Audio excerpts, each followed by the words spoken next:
자, 7번입니다. 다음은 시산표에서 발견할 수 없는 오류를 나열한 것이다. 이에 해당하지 않는 것은, 자, 이거 예전에 한번 나왔던 문제입니다. 똑같은 문제는 아닌 것 같은데요. 어쨌든 비슷한 거 나왔습니다. 시산표에서 발견할 수 있는 오류가 있어요. 오류는 차변과 대변의 금액이 다른 것을 찾아낼 수 있어요. 이 말을 역으로 말하게 되면 이거 위의 것은 못 찾아낸단 말입니다. 시산표에서 찾아낼 수 있는 오류는 차변 금액의 합계와 대변 금액의 합계액이 다른 것만 찾아낼 수 있습니다. 한번 보겠어요. 해당하지 않는 거 찾는 거네요. 한번 보겠어요. 동일한 금액을 차변과 대변에 반대로 전기한 경우, 전기란 말은 옮겨 적은 경우를 말합니다. 옮겨 적은 이런 의미가 돼요. 그러니까 동일한 금액을 차변과 대변에 동시에 반대로 적었어요. 이거 1번 같은 경우는 금액이 차변 금액과 대변 금액이 같을까요? 다를까요? 같죠? 맞아요. 같은 것을 못 찾아냅니다. 이해가 되셨어요? 제가 말씀드렸죠? 아무튼 내용을 읽어보고 차변과 대변 금액이 다른 것만 찾을 수 있어요. 이거 1번 같은 경우는 반대로 적는다 하더라도 금액은 같죠?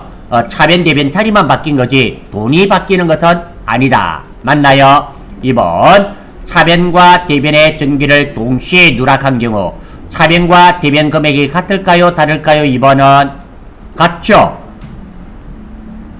왜 현금을 현금 100만원을 보통예금으로 줬어요. 그러면 차변에는 보통예금, 대변에는 현금 되잖아요. 이게 누락이 됐어요. 그러면 당연히 기재가 안 됐으니까 차변 대변 돈은 없죠? 없으니까 같습니다. 이해가 되시나요? 3번 차변과 대변에 틀린 금액을 똑같이 옮겨 적는 경우. 그래서 이게 무슨 말이냐면 차변에 100만원, 대변에 100만원인데 차변에 1000만원, 대변에 1000만원 이래 적었단 말이잖아요. 이런 경우 차변과 대변 금액이 같나요? 다른가요? 같죠? 못 찾아냅니다. 4번 차변만 이중으로 전개한 경우. 차변에만 똑같은 것을 두 번을 적었어요. 그러면 차변과 대변 돈이 같을까요? 다를까요? 다르겠죠. 그러면 요놈만 찾아낼 수가 있습니다.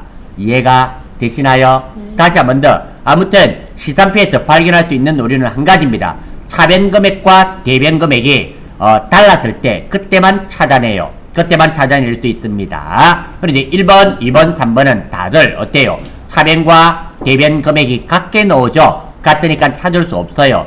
4번은 어때요? 차변만 두 번 적게 되면 금액이 당연히 달라질 수밖에 없죠? 그래서 못 찾게 됩니다. 답은 4번입니다. 이해가 되시나요? 네. 자, 8번. 유가증권에 관한 다음 설명 중 적절하지 않는 거. 자, 유가증권 있죠? 유가증권도 우리 한번 생각해 볼까요? 먼저 요거부터 먼저 한번 보고 해요. 유가증권, 단기매매증권, 매도가능증권, 만기보유증권 있죠? A그룹과 B그룹으로 나뉘어집니다. 맞죠? A그룹은 B그룹으로 안되고 B그룹은 A그룹으로 안되고 그 다음에 그룹 내에서는 이동이 가능하다 그랬죠? 재분류가 가능합니다. 단기매매증권 봐요. 시세차익을 목적으로 매수와 매도가 적극적이고 빈번하게 일어나는 주식입니다. 시장성을 상실하면, 여기서 말하는 시장성을 상실한단 말은 사고 싶어도 살 수 없고 팔고 싶어도 팔 수 없는 경우, 이런 경우는 매도 가능증권으로 재분류한다는 거 이해되시나요? 자, 매도 가능증권 평가이익, 평가손실은 자본 항목의 기타 포괄 손익 누계에게 해당된다는 거. 이런 말씀도 들어보신 적 있죠? 자, 다음 매도 가능증권은 여차하면 팔고 여차하면 끝까지 가지고 있겠다는 주식입니다. 카멜레온처럼 상황에 따라서 처리가 가능한 주식이고, 만기 보유증권은 만기까지 보유하고자 하는 적극적인 의지와 능력이 있는 경우에 만기 보유증권으로 분류합니다. 되셨나요? 이것을 알고 있다는 가정하에 문제를 풀겠습니다. 이 8번이 유가증권에 관련된 말이니까 적절치 않은 것은, 이것은 틀린 것은 이런 말이 되겠네요. 됐나요? 자, 1번 한번 봐요. 1번 유가증권은 지분증권과 채무증권이 포함됩니다. 예, 맞습니다. 사채가 있기 때문에 그래요. 채무증권. 두 번째, 만기가 확정된 채무증권을 만기까지 보유할 적극적인 의도와 능력이 있는 경우, 자, 만기까지 보유할 적극적인 의도와 능력이 있는 경우, 이것을 무엇으로 한다? 만기 보유증권으로 분류한다. 맞죠?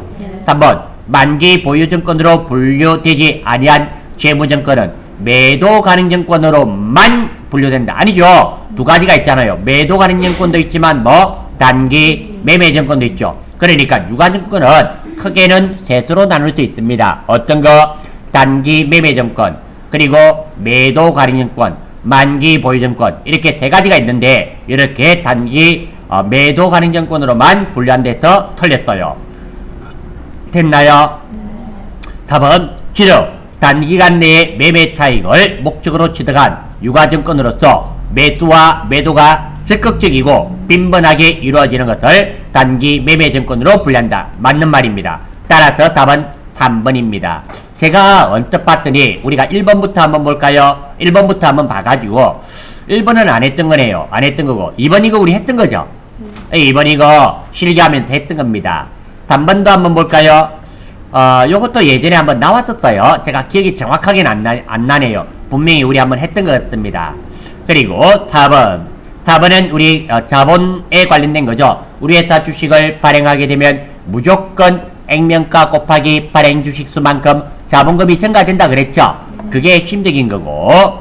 5번은 한번 볼까요? 5번 요거는 요거 계정과목 및 적용등록에서 치보면 되는 거죠. 되고 6번 감가상각에 관련된 거잖아요. 맞죠?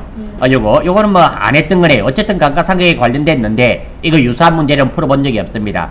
7번 이거 했던 겁니다. 예전에 한번 나왔었어요. 됐어요? 8번 유가증권 이거 했던 거죠. 그래서 어려운 문제도 있지만 전산회계 1급 이론이 쉬운 것도 많다라는 겁니다. 저는 욕심도 없어요.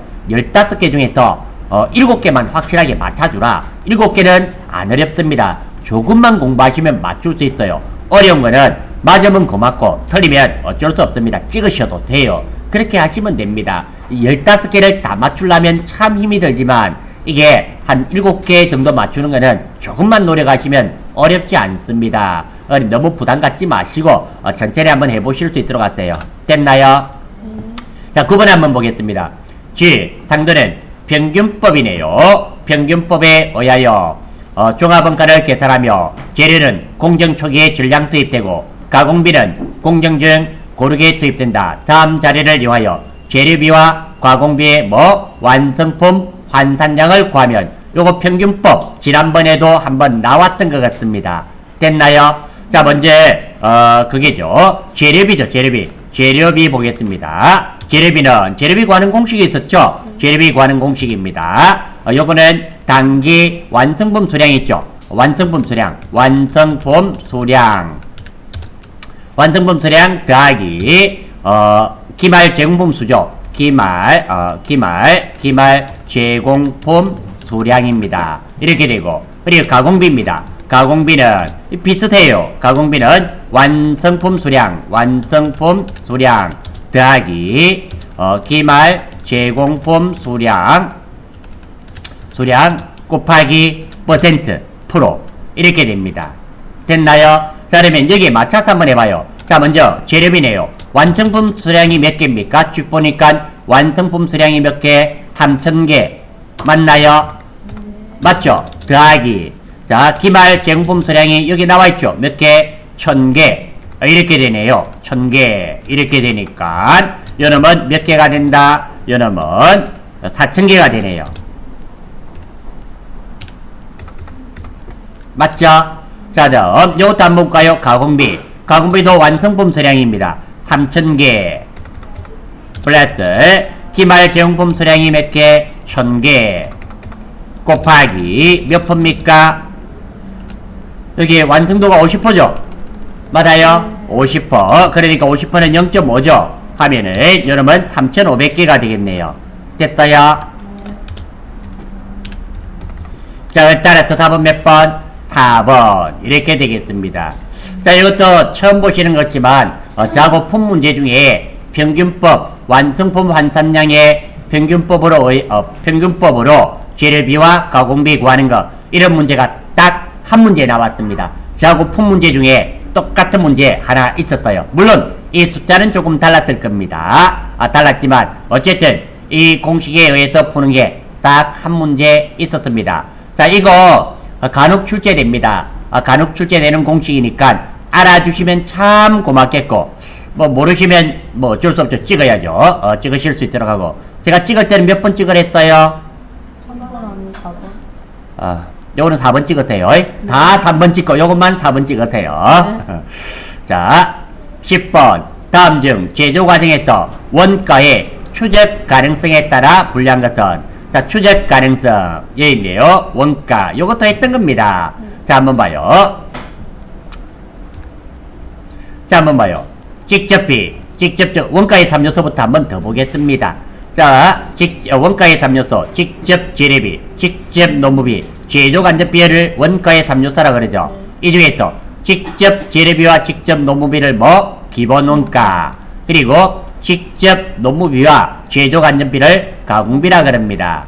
그리고 직접비는 직접적으로 추적이 가능한 원가, 간접비는 직접적으로 추적이 곤란한 원가. 됐어요? 고정비는 많이 생산하든 작게 생산하든, 즉 족도의 변화에 관계없이 항상 일정하게 가는 것이 뭐 고정비. 변동비는 많이 생산하면 많이 들고 작게 생산하면 작게 되는 게 변동비. 준변동비, 고정비와 변동비가 섞여 있는데 무슨 성격이 강하다? 변동비의 성격이 더 많은 거. 그 다음에 준고정비, 고정비와 변동비가 섞여 있는데 고정비의 성격이 더 많은 비중을 차지하는 거. 이거 기억나시나요? 이거 아셔야 돼요. 뭐 어려운 말은 아니니까. 됐어요? 토시 하나 틀리지 않고 똑같이 외울 필요는 없고 이 개념만 정확하게 잡고 있으시면 됩니다. 됐어요? 아울러서 자, 요거 한번 보겠어요. 단기 총제조원가, 뭐 직접 재료비, 직접 노무비, 제조 간접비입니다. 그리고 단기 제품 제조원가죠. 자, 제조원가는 기초 제공품, 단기 총제조원가 마이너스 기말 제공품 재고액, 그리고 제품 매출원가는 기초 제품 재고액 플러스 단기 제품 제조원가 마이너스 기말 제품 재고액입니다. 자, 이것을 저도 가끔 이 풀이하다 보면 혼돈을 겪는 경우가 간혹 있어요. 자, 이게 순서가 달라요. 자, 이 중에서 가장 큰 값을 가지는 건 어떤 건가요? 매출원가가 제일 크겠죠. 그리고 두 번째가 제품 제조원가죠. 그리고 총제조원가입니다. 이런 순입니다. 맞죠? 자, 총제조원가는 말 그대로 이거 원가의 3요소가 더해진 것을 뭐 총제조원가랍니다. 제조원가예요. 총제조원가. 됐어요? 두 번째 제조원가고, 그 다음에 단기 제품은, 자, 우리 한번 원가의 흐름을 한번 생각해봐요. 제일 먼저 뭐가 돼요? 재료가 투입되죠. 맞아요? 그럼 재료를 쪼물쪼물해서 제공이 됩니다. 맞아요? 제공되면 이게 제품으로 만들어지잖아요. 이런 순으로 기억하시면은 좀 더 이 글자들이 혼돈을 안 겪을 수 있어요. 저도 처음에 이거 외울 때 참 힘이 들었습니다. 이 말이 이 말 같고, 이 말이 또 이 말 같고, 비슷비슷해요. 비슷비슷한데, 원가의 흐름을 잘 아시면 됩니다. 직접 재료비. 재료가 투입되네요. 투입되면 쪼물쪼물하면 제공품이 만들어지고, 제공품이 만들어지면 그게 나중에 제공품이 어디에 투입된다? 제품에 투입된다. 제품으로 만들어진 데 투입된다. 이렇게 생각하니까 요것들이 잘 혼돈되지 않습니다. 이렇게 기억하실 수 있도록 해요. 아무튼 지금은 다음 원가 중 제조 과정에서 원가의 추적 가능성에 따라 분류한 것은, 직접적으로 추적이 가능한 것은 뭐? 직접비. 추적이 곤란한 것은 간접비. 그럼 뭐가 됩니까? 직접비와 간접비. 답은 몇 번? 1번. 10번 같은 문제는 맞추어, 2번. 답은 2번이죠. 답은 2번이며, 10번 같은 문제는 맞추어 주셔야 됩니다. 왜? 여기에 나와 있는 거잖아요. 맞죠? 이것만 알고 계셨더라면 충분히 맞추실 수 있는 문제이며, 자, 이거 교주님의 말씀에 나와 있는 이 내용을 하루 만에 달달달 외우는 거 현실적으로 어렵습니다. 그러니까 하루에 꾸준하게 20-30분 시간 내셔서 계속 읽어보시고, 공식은 외우시고 나셔서 정말 덮어놓고 적어도 보세요. 본인이 적을 줄 아는 것은 외우고 있단 말이고, 못 적는 것은 외우지 못하는 거란 말입니다. 우리가 좀 게을러서는 안 돼요. 게을러서는 안 됩니다. 귀찮다 이래 생각하시면 힘들어져요. 어렵다 하시기 전에 내가 먼저 노력을 해야 되겠죠. 노력해도 안 되는 거는 어쩔 수 없고. 자, 다음 중 보조 부분의 원가를 배부하는 방법에 관한 설명 중 옳은 것은 맞는 거네요. 맞는 거. 자, 보조 부분의 원가를 배부한다. 자, 이게 무슨 말인가 우리 한번 생각해 보겠습니다. 어떤 게 있는가 하면 우리가 공장에 보면 경비 아저씨 있잖아요. 경비 아저씨가 있는데 우리 공장에서는 5개의 제품을 생산하고 있습니다. 경비 아저씨 한 분 월급을 300만원 주고 있어요. 그러면 그 300만원은 5개의 공장에 골고루 나누어 줘야 되잖아요. 맞죠? 그것을 뭐 배부한다 이런 표현을 씁니다. 됐나요? 그리고 배분법에는 3가지가 있죠. 이것도 지금 11번도 우리가 처음 보는 것 같지만 아닙니다. 자, 여기 한번 볼까요? 여기 있잖아요. 제조간접비 배분법 있죠? 있어요. 이겁니다. 직접 배분법, 상호 배분법, 단계 배분법 이 3가지가 있습니다. 됐다요? 자, 먼저 직접 배분법은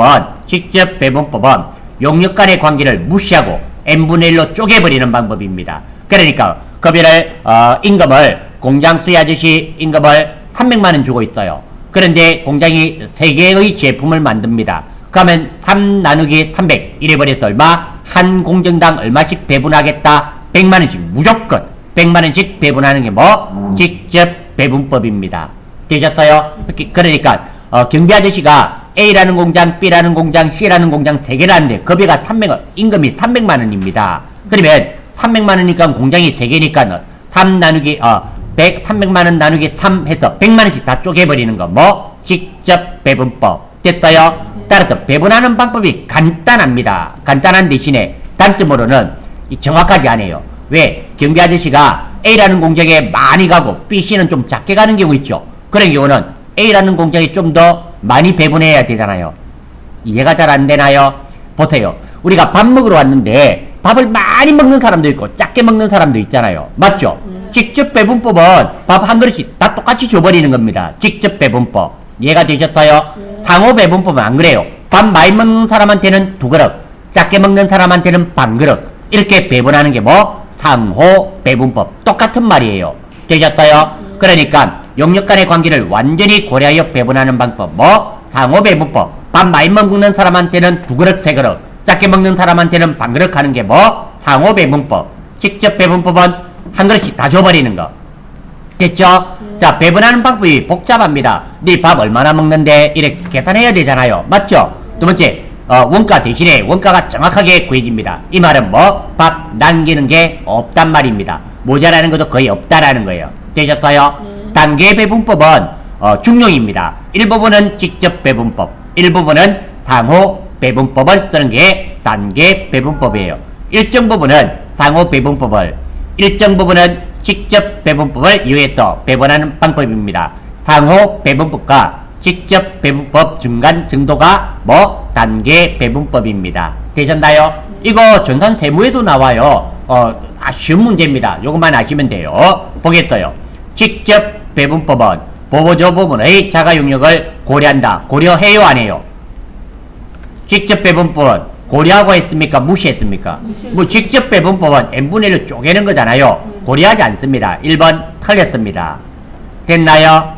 자, 단계 배분법은 보조 부분의 우선순위가 결정돼야 됩니다. 예, 2번은 맞습니다. 2번은 맞아요. 일정 부분은 상호 배분법, 일정 부분은 직접 배분법을 쓴다 그랬죠. 2번은 맞습니다. 3번 보조 부분 및 총액 중 일부만 제조 부분에 배분된다. 3번 틀렸습니다. 왜 틀렸는가 하면 보조 부분비를 직접 배분법으로 하든 배분법 3가지가 있었죠. 직접 배분법, 배분법, 그리고 상호 배분법,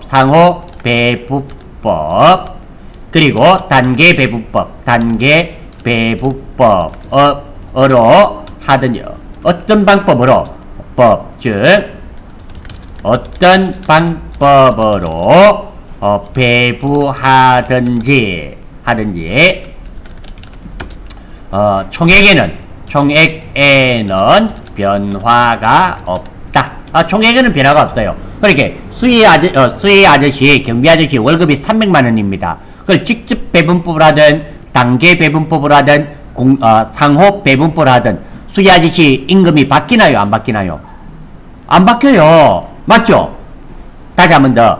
자, 경비 아저씨 있잖아요. 월급이, 임금이 300만 원입니다. 그럼 직접 배분법을 하면 400만 원이 되고, 임금이. 상호 배분법을 하면 500만 원이 되고, 이런 건 아니잖아요.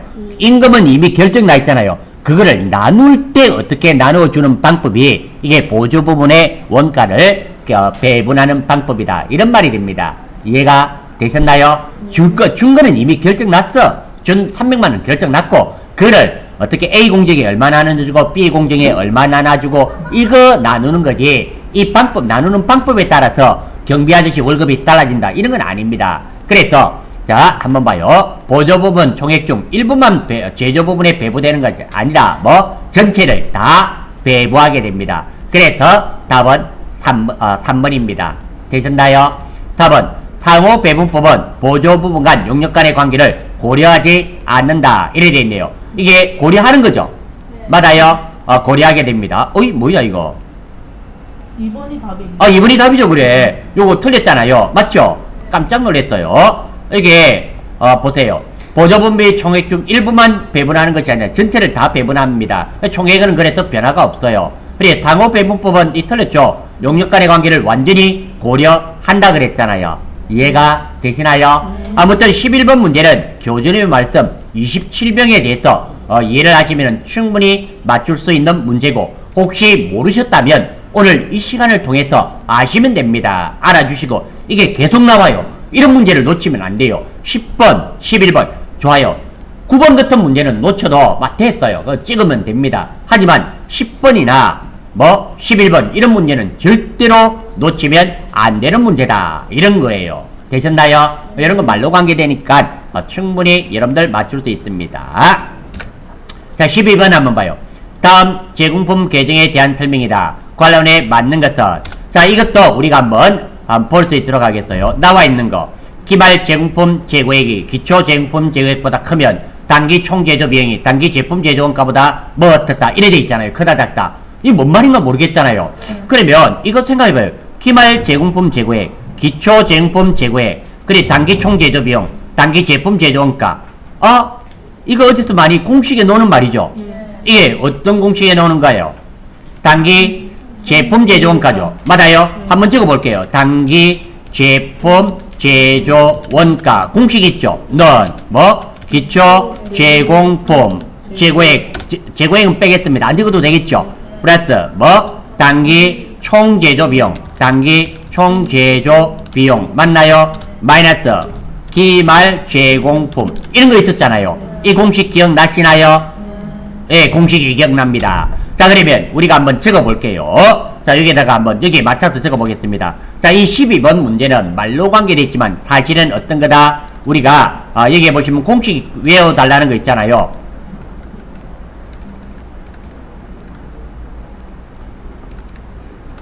요거잖아요. 요거 맞아요. 요 공식을 제가 적어놓은 것밖에 없습니다. 맞죠? 자, 일단 요대로 한번 적어보겠어요. 임의의 숫자를 한번 적어보겠습니다. 자, 기말 제공품 재고액이 기초 제공품 재고액보다 크다. 자, 그러면 기말 제공품 재고액을 요걸 500으로 하겠어요. 500으로 하면 기초 제공품은 0으로 하면 되겠네요.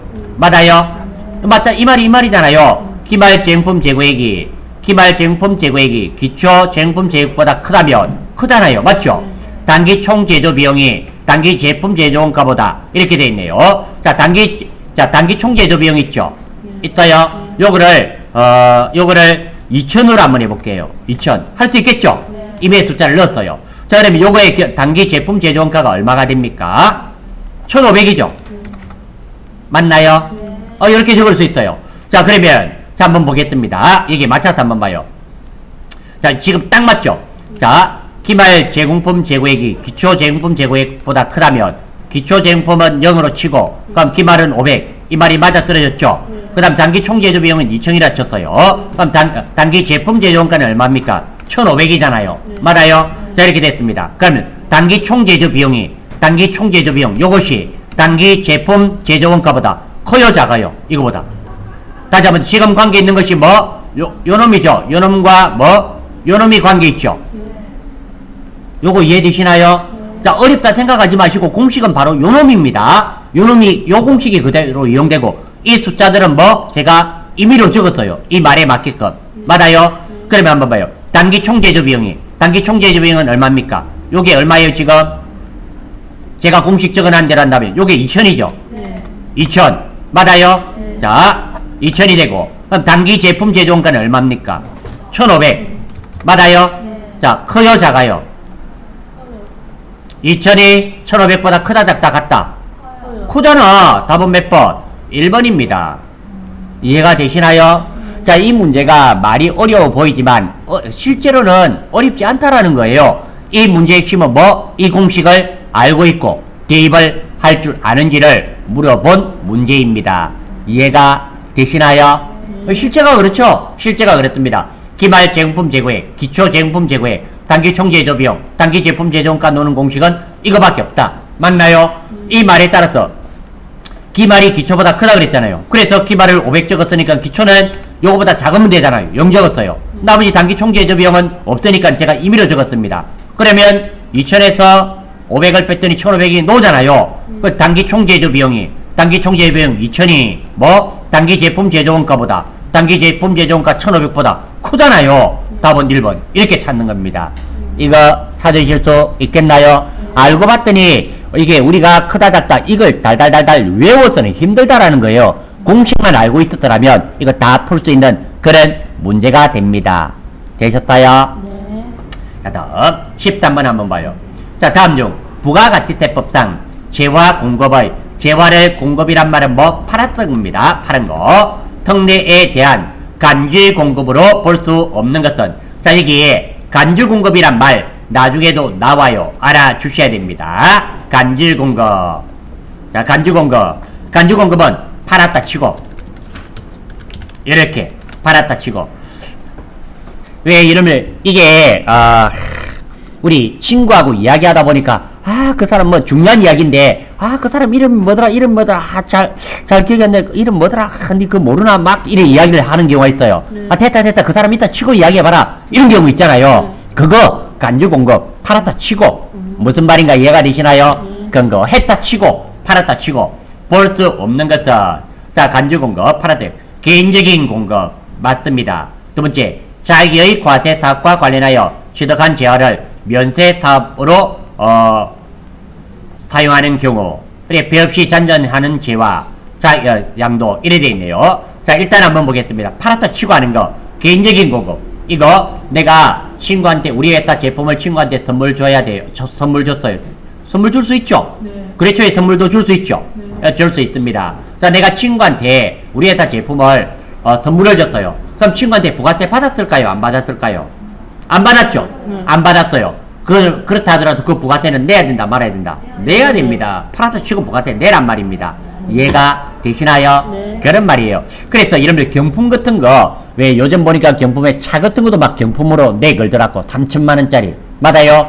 제세 공과금은 본인이 부담한다. 이런 말 들어보신 적 있죠?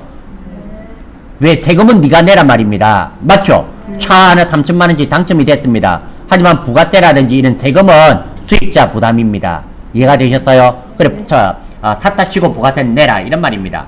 자기의 과세 사업과 관련하여 취득한 재화를 면세 사업에 전용하는 경우. 그러니까 내가 원재료를 샀습니다. 원재료를 사면서 부가세 공제 받았습니다. 받았는데 그를 면세 사업에 썼어요. 면세 사업에 하니까 부가세 안 받겠죠? 그렇다 하더라도 이는 팔았다 치고 부가세 납부해란 말입니다. 맞습니다.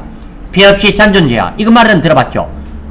폐업시 잔존재화란 말은 폐업할 때 남아있는 재화를 말하는 겁니다. 남아있는 것은 내가 내한테 팔았다 치고 부가세 납부해야 됩니다. 언제? 폐업일, 폐업하는 날. 이런 말 한번 나왔었습니다. 네.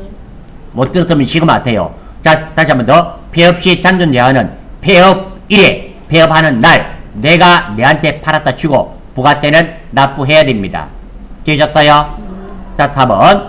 사업용 기계장치의 양도. 양도란 말은 넘겨줬단 말이에요. 이는 간주 공급이 아닙니다. 요놈은 공급입니다. 그냥 요놈은 일반적인 공급이에요. 공급. 공급이란 말은 팔았습니다. 판 것. 이 파는 거예요. 내가 내한테 팔아서 치는 게 아닙니다. 실제로 기계장치를 남한테 팔았어요. 그럼 당연히 부가세 내야 되겠죠. 간주 공급. 팔았다 치는 게 아닙니다. 실제로 판 거예요. 됐어요? 따라서 답은 4번. 되셨나요?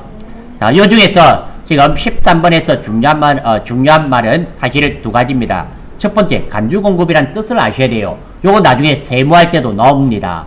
간주공급이란 말이 세무할 때도 나와요. 그래서 중요한 말입니다. 두 번째, 폐업시 잔존재화는 내가 내한테 팔았다 치고 폐업하는 날 부가세 납부해야 됩니다.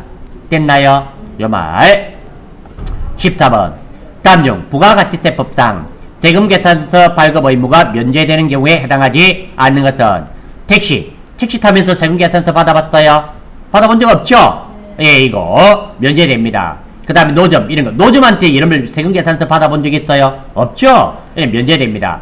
부동산 임대 용역 중 간주임대료 이것도 면제됩니다. 이용, 목욕탕, 유사 서비스를 경영하는 목욕탕 가서 목욕탕 미용하면서 머리 깎으면서 세금계산서 받아본 적 있어요? 없죠? 없습니다. 다음 소매업을 경영하는 사업자가 사업자에게 공급하는 경우는 반드시 세금계산서를 발행해야 됩니다. 따라서 답은 4번입니다. 다음 15번. 다음 자리에 의한 부가가치세 과세표준은 판금액을 말합니다. 됐어요? 총 매출액이 얼마? 5천만원. 매출 내는이니까 이건 빼야 되겠죠? 깎아줬잖아. 네. 이거 빼야 되고 매출 아니니까 이것도 빼야 되겠지. 대성금은 필요 없어요. 따라서 5천만원에서 얼마 뺍니까? 700만원 빼내요. 그럼 총 팔린 금액은 얼마? 4,300만원. 이렇게 됩니다. 그래서 답은 2번이 되겠네요. 되셨